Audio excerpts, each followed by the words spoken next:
Kubera channel స్వాగతం అండి. So ఈరోజు మార్కెట్లో మనకి బాగా కరెక్షన్ అయితే కనబడింది. మనకి ఆల్మోస్ట్ 350 పాయింట్స్ డౌన్ అనేది ఇక్కడ చూస్తున్నాము. దీనికి గల కారణం ఏందనేది ఒకసారి చూద్దాము. నిఫ్టీ వచ్చేసి 24,578 దగ్గర అయితే క్లోజ్ అవడం మనం చూస్తున్నాం. అండ్ మోర్ ఓవర్ మనం చూసినట్టయితే ఆల్ ఇండిసెస్ మనకు వచ్చేసి నెగిటివ్లో ట్రేడ్ అయింది. ఎక్సెప్ట్ మేజర్గా వచ్చేసి మనకి ఫార్మా నిఫ్టీ ఫార్మా వచ్చేసి మనకు వచ్చేసి పాజిటివ్లో ట్రేడ్ అవ్వడం చూస్తున్నాము. సో దీనికి గల కారణం కూడా మేజర్గా ఏంటంటే ట్రంప్ ఏదైతే ఫార్మా ప్రొడక్ట్స్ మీద ఇంపోర్ట్ మనకి తారీఫ్ అనేది ఎక్కువ పెంచాడో వాటిని తగ్గిస్తున్నట్లుగా మనకి న్యూస్ అయితే స్ప్రెడ్ అయింది. ఈవెన్ మనకి స్మాల్ క్యాప్లో కూడా మంచి పాజిటివ్ మనకు వచ్చేసి బయింగ్ సైడ్ అయితే ఉంటామో ఇక్కడ చూస్తున్నాము. సో స్మాల్ క్యాప్లో కూడా మంచి బయింగ్ మూమెంటం అయితే మనకు కనపడింది. ఓకే, అండ్ మోర్ ఓవర్ మనకు వచ్చేసి ప్రస్తుతం వచ్చేసి నిఫ్టీ వచ్చేసి 24,578 దగ్గర ఉంది. అండ్ గిఫ్ట్ నిఫ్టీ వచ్చేసి 24,763. సో ఆల్మోస్ట్ మనకి 200 పాయింట్స్ నిఫ్టీకి గిఫ్ట్ నిఫ్టీకి ఇప్పుడు వచ్చేసి ఇది ట్రేడ్ అవుతుందండి gift Nifty. So almost 200 points మనకి అప్ సైడ్ మూమెంటం పెండింగ్ అనేది ఇక్కడ మనం చూస్తున్నాము as per Nifty gift Nifty difference. More over మనం చూసినట్లయితే నాస్డాక్ వచ్చేసి మనకి పాజిటివ్ ట్రేడ్ అవుతుంటే డౌ జోన్స్ డౌ ఫ్యూచర్స్ వచ్చేసి నెగిటివ్లో అయితే ట్రేడ్ అవుతున్నాయి. ఓకే, అండ్ ఈవెన్ మనము డాక్స్ క్యాక్ మనం చూసినట్లయితే అవి కూడా కొంత పాజిటివ్లో ట్రేడ్ అవ్వడం మనం చూస్తున్నాము. సో ఏదేమైనా మనకి లెవెల్స్ ఎలా ఉండొచ్చు రేపు అనేది ఒకసారి మన ఆప్షన్ చైన్ డేటా ద్వారా చూద్దాం. ఓకే, సో 24,000 మనకు వచ్చేసి 600 దగ్గర మనకి మార్కెట్ హాల్ట్ అయితే అయ్యింది. అండ్ నెక్స్ట్ వచ్చేసి మనకి 24,700 అండ్ 24,800 మనకి ఇక్కడ ఓఐ అనేది మనకి స్ట్రాంగ్గా డేటా మనకి బిల్డ్ అయినట్లు మనం ఇక్కడ చూస్తున్నాము. సో అందువల్ల మనకు వచ్చేసి రేపు మోస్ట్లీ మనకి 24,800 నియర్ అబౌట్ 1 lakh ఉంది. అండ్ డౌన్ సైడ్ వచ్చేసి మనకి 24,500. సో 24,500 దాకా మనకి డౌన్ సైడ్ అయితే మనకి ఎక్కువ ఓఐ డేటా అనేది డెవలప్ అయితే అయింది. సో ఓవరాల్గా నాకు వచ్చేసి రేపు 500 to 800 మధ్య రేపు మూమెంటం ఉండొచ్చు. సో ఒకవేళ మూమెంటం ఉంటే మన ఎంట్రీ లెవెల్స్ ఎగ్జిట్ లెవెల్స్ ఎలా ఉండొచ్చు అనేది ఒకసారి చూద్దాము.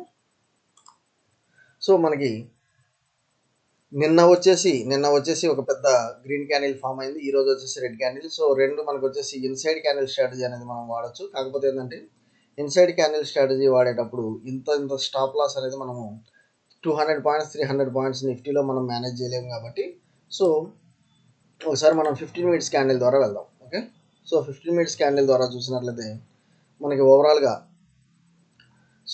మనకు వచ్చేసి సెల్లింగ్ ఆపర్చునిటీ మనకి ఇక్కడ నుంచి మనకు వచ్చేసి సెల్లింగ్ ఆపర్చునిటీ అయితే ఇవ్వడం జరిగింది. కాకపోతే ఇదేంటంటే మనకి కొంత డౌన్ సైడ్ పెండింగ్ ఉన్నట్లుగా మనకి ఇక్కడ కనిపిస్తుంది. ఎనీహో కాకపోతే లాస్ట్ 15 మినిట్స్ గ్రీన్ క్యాండిల్ వచ్చేసి మనకి గ్రీన్ క్యాండిల్ ఇవ్వడం జరిగింది. అండ్ మోర్ ఓవర్ ఈ రెడ్ క్యాండిల్కి గ్రీన్ క్యాండిల్కి మనకి ఒక ఇన్సైడ్ క్యాండిల్ స్ట్రాటజీ ఇక్కడ అప్లై చేయొచ్చా లేదా అనేది ఒకసారి చూద్దాం. ఓకే, ఇన్సైడ్ క్యాండిల్ స్ట్రాటజీ దీని దగ్గర మనం అప్లై చేయొచ్చా లేదా అనేది ఒకసారి చూద్దాము. సో మనకి ఇది ఏంటంటే డౌన్ సైడ్ బ్రేక్ అవుతూ ఉంటాయి. ఈ లెవెల్స్ మనకి అప్ సైడ్ 24,623 లెవెల్స్ చూద్దాము.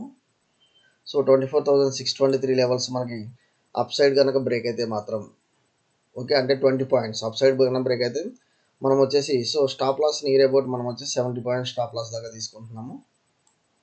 So near about 70 points stop loss దాకా తీసుకుందాం. ఒకవేళ down side 24,557 down side break అయితే మనం వచ్చేసి సో పిఈ వచ్చేసి ఇక్కడ బై చేయడం చేస్తాము. అప్ సైడ్ బ్రేక్ అయితే సి బై చేయడం అనేది చూస్తాము. ఇది మనకి ఇన్సైడ్ క్యాండిల్ స్ట్రాటజీ అనేది ఆల్మోస్ట్ ఫార్మేషన్ అయితే జరిగిందండి. సో దీన్ని బేస్ చేసుకొని మనం రేపు ట్రేడ్ చేయడం అనేది చూద్దాం. ఓకే, నిఫ్టీలో వచ్చేసి అదే బ్యాంక్ నిఫ్టీలో అయితే ఇది కూడా డే క్యాండిల్లో చూసినట్లయితే మనకి ఇన్సైడ్ క్యాండిల్ అనేది ఫార్మేషన్ జరిగింది. కాకపోతే వచ్చేసి మనం ఇంత లెవెల్స్ మనం వచ్చేసి స్టాప్ లాస్ మెయింటైన్ చేయలేము కాబట్టి 500 పాయింట్స్ 600 పాయింట్స్ ఒకసారి మనం వచ్చేసి 15 మినిట్స్ క్యాండిల్ ద్వారా ఒకసారి చూద్దాం. సో 15 మినిట్స్ క్యాండిల్ చూసినట్లయితే ఇది కూడా మనకు వచ్చేసి లైక్ నిఫ్టీ బ్యాంక్ నిఫ్టీ కూడా మనకు వచ్చేసి ఇన్సైడ్ క్యాండిల్ ఫార్మేషన్ అనేది ఇక్కడ చూస్తున్నాము. ఈవెన్ మనకి 15 మినిట్స్ చార్ట్లో కూడా మనము సో అందువల్ల వచ్చేసి నేను అప్ సైడ్ కనుక బ్రేక్ అయితే 54,997 అప్ సైడ్ బ్రేక్ అయితే నేను బయింగ్ సైడ్కి వెళ్తానండి call option. And stop loss ఇది తీసుకుంటాను. డౌన్ సైడ్ అయితే మాత్రం ఇది వచ్చేసి నేను బయింగ్ పిఈ బై చేస్తాను ఇక్కడ. అండ్ అప్ సైడ్ వచ్చేసి టార్గెట్ మనకి ఇది స్టాప్ లాస్ పెడతాను. సో ఇక్కడ వచ్చేసి స్టాప్ లాస్ పెడతాను. ఒకవేళ సిఈ బై చేస్తే ఇది స్టాప్ లాస్ పెడతాను. ఓకే, సో సేమ్ నిఫ్టీ లాగానే బ్యాంక్ నిఫ్టీ కూడా మనకు వచ్చేసి ఒక ఇన్సైడ్ క్యాండిల్ ఫార్మేషన్ అనేది మనం ఫామ్ చేయడం చూస్తున్నాం. ఓకే, కొన్ని ఇంపార్టెంట్ అప్డేట్స్ చూద్దాము. ఈరోజు మార్కెట్ కరెక్షన్ కదా మేజర్ రీజన్స్ అనేది చూద్దామండి.